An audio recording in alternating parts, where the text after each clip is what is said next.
हम एक और न्यूमेरिकल डिस्कस करने वाले हैं वन डायमेंशनल हीट इक्वेशन में।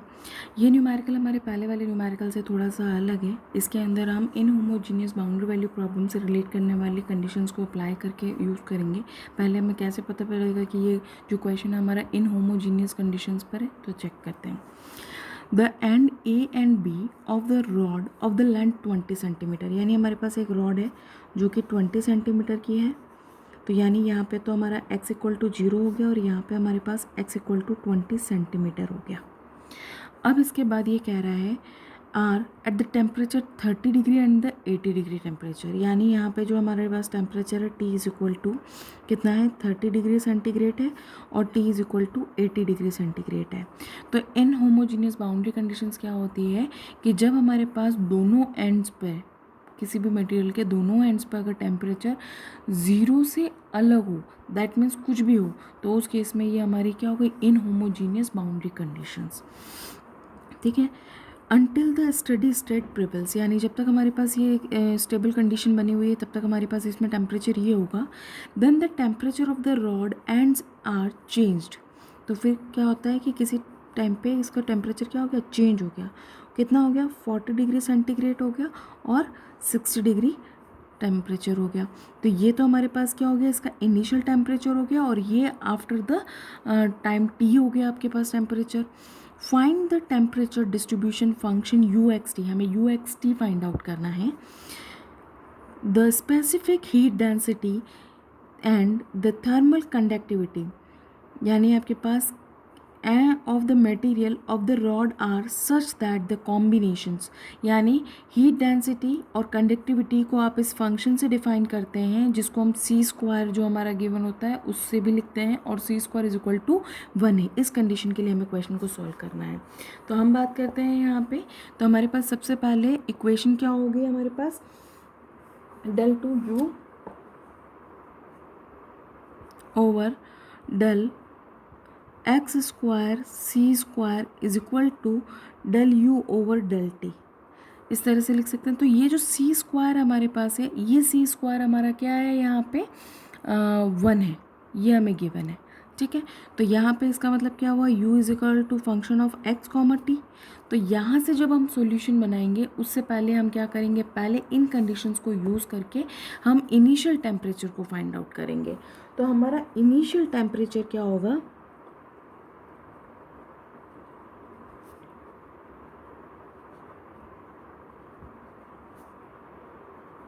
हम लिखेंगे initial temperature is equal to alpha plus beta minus alpha upon L into X. Alpha हमारे पास रोड के फर्स्ट पॉइंट का टेम्परेचर, बीटा हमारे पास रोड के सेकंड पॉइंट का temperature, L length of the rod और एक्स हमारा इसकी डिस्टेंस हो गई।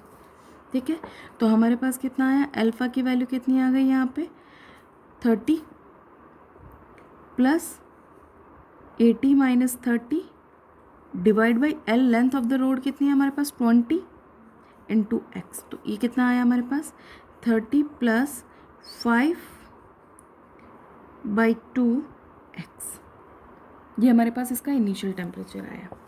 इसको हम किससे लिखते हैं u1 x कॉमा u1 से लिख सकते हैं। फिर इसी तरह से हम अब दूसरा टेम्परेचर निकालते हैं जिसको हम क्या बोलेंगे फाइनल टेम्परेचर।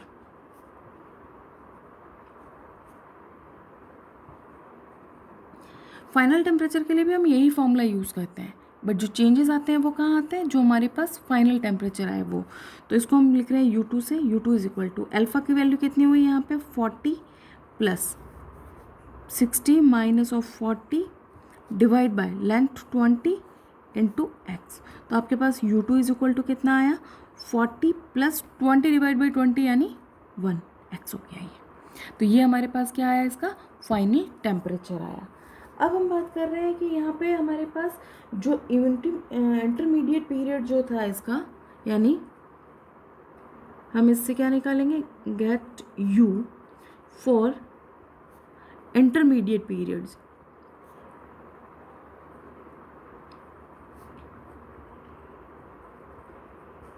तो वो क्या होगा हमारे इन दोनों टेम्परेचर का सम होगा, यानी u1 प्लस u2 लिखेंगे आप u of x comma T को।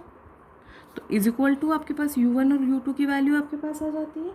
तो इसको हम u1 x कॉमा टी लिखते हैं और u2 हम फॉर x ही लिखते हैं, ठीक है। तो ये हो गया हमारे पास। तो यहाँ पे हम बात करते हैं u2x क्या है। u2x क्या है हमारे पास, is the steady state temperature distribution है। ये हमारे पास होता है स्टडी स्टेट डिस्ट्रीब्यूशन, ठीक है। और u1xt हमारा क्या होता है, इसमें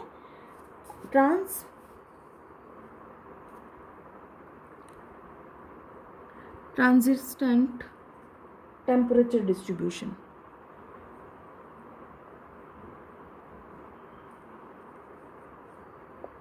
टेम्परेचर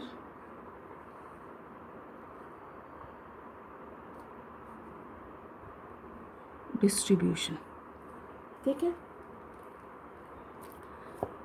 जो कि क्या होता है, t इज इक्वल टू, जैसे जैसे t बढ़ता जाएगा वैसे वैसे ये क्या होता जाएगा, कम होता जाएगा, है ना। तो अब यहाँ पे हम क्या बात कर रहे हैं, उसको सॉल्यूशन की। सॉल्यूशन कैसे निकालेंगे, तो सबसे पहले हम यहाँ पे ये मान के चलते हैं कि हमारा जो इनिशियल टेम्परेचर है u1x, t ये हमारी इस इक्वेशन को सेटिस्फाई करता है, ठीक है। तो हमारे पास इसीलिए u इज इक्वल टू कितना आ गया, 40 + x u2।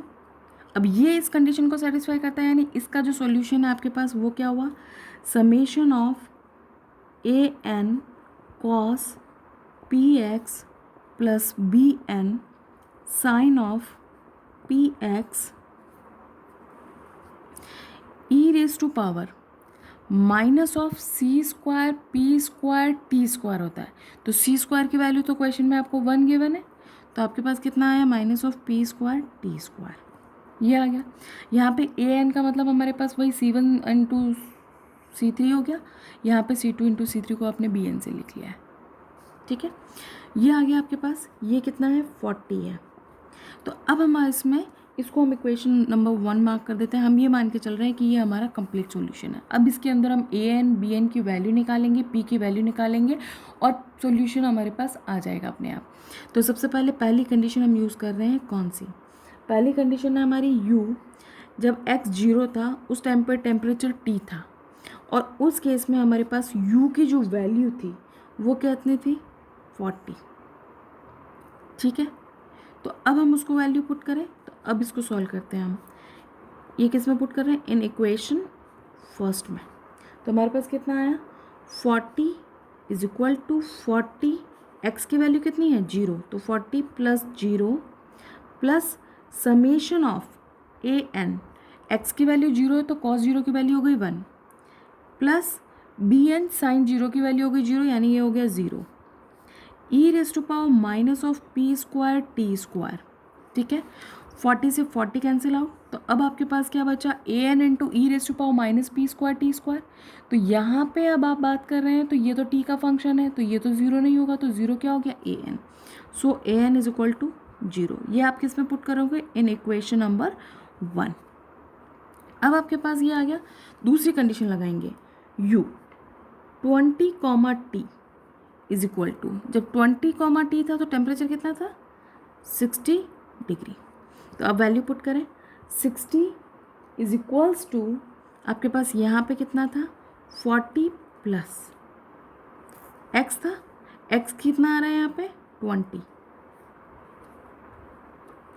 Plus summation of bn, क्योंकि an 0 हो गया था तो इसीलिए अब हमारी जो कंडीशन चेंज हो गई वो क्या हो गई, bn साइन ऑफ p की वैल्यू तो एज इट इज़ रहेगी, इनटू x की वैल्यू 20 e⁻⁻⁻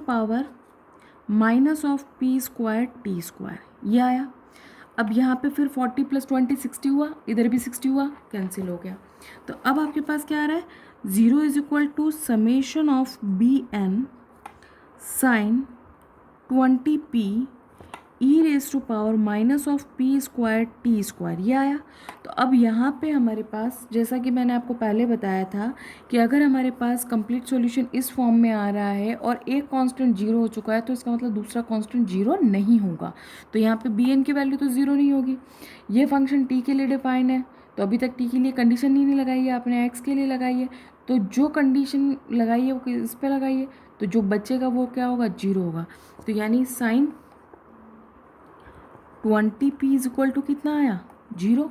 इसका मतलब कितना हो गया ये, 2p is equal to sine N pi, और एन पाई के हिसाब से कितना आ गया ये, तो p इज इक्वल टू कितना हो गया आपके पास, एन पाई अपॉन 20,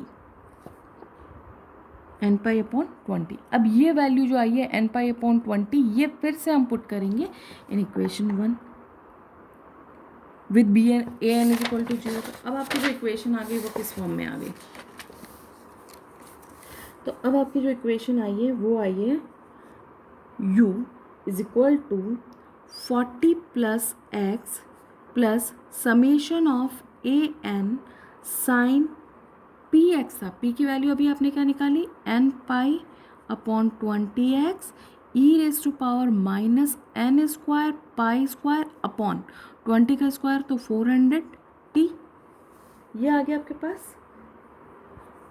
अब हमें इसको आगे सॉल्व करना है। अब हमारी थर्ड कंडीशन की बात कर रहे हैं। थर्ड कंडीशन क्या आ रही है अब हमारी, कि जब हमारे पास इनिशियल कंडीशन को यूज़ कर रहे हैं, हम किसको कर रहे हैं यूजिंग इनिशियल कंडीशन, है ना। इनिशियल कंडीशन क्या थी आपके पास, जब आपने इनिशियल टेम्परेचर निकाला यानी U1, तो इनिशियल टेम्परेचर आपने क्या निकाला 30 प्लस 5/3 5/2x सॉरी, तो ये का आपके पास इनिशियल कंडीशन है। तो अब आप U किसको यूज़ कर रहे हैं, U इनिशियल कंडीशन है यानी time t is equal to 0 पे, तो x, 0 आपके पास कितना आया 30 प्लस 5/2x, ये आपको इस इक्वेशन नंबर 2 में पुट करनी है, in equation 2। Sorry A N तो 0 हो गया था तो बी एन वाला पार्ट बचा था, ठीक है। तो अब हम यहाँ पे वैल्यू पुट कर रहे हैं, तो हमारे पास कितना है 30 plus 5/2x is equal to T is equal to 0 हुआ तो ये टर्म हो गई 1, तो इसके इक्वल टू में कितना आया 40 plus x plus summation of B N sine N pi X upon 20, ये आ गया। इसको सॉल्व करें तो 40 माइनस 30 माइनस 10 हो जाएगा 5/2, और ये तो आ गया आपके पास 3/2x minus of 10 is equal to summation of B N sine of N pi X upon 20। अब आपने क्या किया, देखिए बी एन निकालना है आपको, है ना। तो बी एन निकालने के लिए अगर हम देखें तो अब ये फोरियर सीरीज़ की फॉर्म बन रही है, यानी F of X is equal to summation of B N sine N pi X upon ये।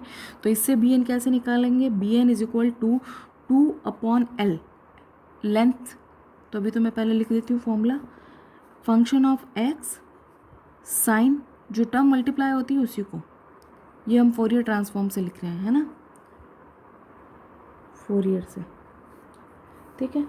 तो अब हमारे पास इज इक्वल टू कितना आया 2/20, ठीक है, 0 से 20, क्योंकि हमारे पास लेंथ कितनी है रोड की 20 है।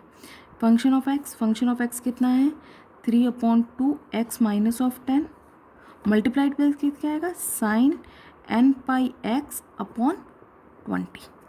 अब इसको सॉल्व करके हम बी एन की वैल्यू निकालेंगे, तो इसको सॉल्व करते हैं तो इंटीग्रेशन को इज इक्वल टू हमारे पास कितना आ गया 2/20, तो ये रहा एज इट इज़। और इसको अगर हम आगे सॉल्व करते हैं तो हमारे पास आता है ये -20/n पाई, क्योंकि यहाँ पे फर्स्ट डॉट सेकंड लगेगा तो मैं डायरेक्ट लिख देती हूँ, ये आएगा 2 - 1n + 1, ये हमारे पास आ गया बी एन की वैल्यू। अब इस बी एन की वैल्यू को हम पुट कर देंगे इस इक्वेशन में और हमें मिल जाएगा कंप्लीट सॉल्यूशन। तो किस में पुट करेंगे, इन इक्वेशन नंबर 2। तो अब आपके पास बी एन की वैल्यू कितनी आ गई, सॉरी यू एक्स टी की वैल्यू आपके पास कितनी आ गई 40 plus x minus of 20/n pi summation of n is equal to 1 to up to infinite to minus 1 raised to power n plus 1 upon of n multiplied by कितना हो गया ये sin n pi x divide by 20 e raised to power minus of n square pi square upon 400t। ये हमारा इसका क्या आ गया, complete solution आ गया।